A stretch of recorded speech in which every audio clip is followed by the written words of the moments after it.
So in this video, let's talk about the surface area of revolution in parametric form. Okay. Now remember we said like just a regular surface area.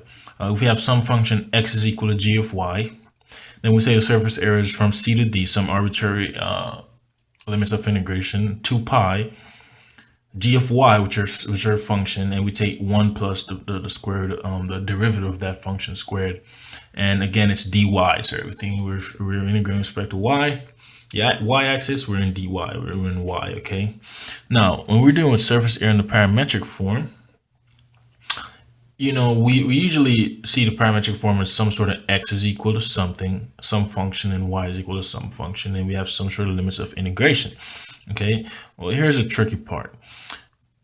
If we're integrating with respect to the x-axis, then it's the integral from a to b of 2 pi y, so you're going to use the y function. Okay, so you're going to use the y. You're going to use the y function if we are integrating with respect to x for the surface area with the x-axis. And so again, we know this equation. This is the arc length, and so it's a derivative of both functions squared. Okay, and the opposite is true. If you want to do about the y-axis, then it's 2 pi, the function of the x function. Okay, so let me circle this. So be very careful. Notice the difference here. Notice the difference here. And so let's do a problem to kind of get it concrete.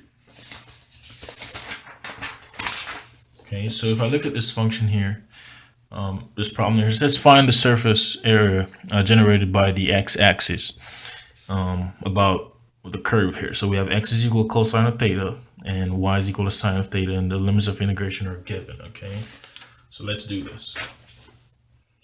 So we know our surface area is going to be the integral from 0 to pi. We have 2 pi. Well, again, because we're talking about the x-axis, we got to be very careful. Because we're talking about the x-axis, then we know we're going to use our function y. Okay, so that will be sine of theta. And then simply just multiply that by the arc length. Okay, in parametric form. Now, x prime of t. Okay, so this would be x prime of t. So x prime. Okay, so what's my derivative? What's my derivative of cosine of theta? Okay, derivative of cosine of theta happens to be what? Derivative of cosine of theta is negative sine of theta. Kind of tripped me up for a minute. There's a negative sine of theta squared, and we're going to take that squared plus the derivative of sine of theta, which is cosine of theta, and we square that, and we see this is d theta. Okay, and this is all under the square root. Yeah. So again, because 2 pi is a constant, I could factor that out. So my surface area is given by 2 pi multiplied by the integral from 0 to pi of sine of theta. And again, this becomes sine squared of theta plus cosine squared of theta, d theta. We know this is 1 by the identity. So we know sine squared of theta plus cosine squared of theta is 1. The square root of 1 is 1. So we know this integral will be simplified to 2 pi times 0 from 0 to pi of sine of theta d theta. Okay. Now let's do our integral. The integral of sine of theta is what? The integral of sine of theta happens to be negative cosine of theta. So this is 2 pi times negative cosine of theta. And that's all integrated from 0 to pi.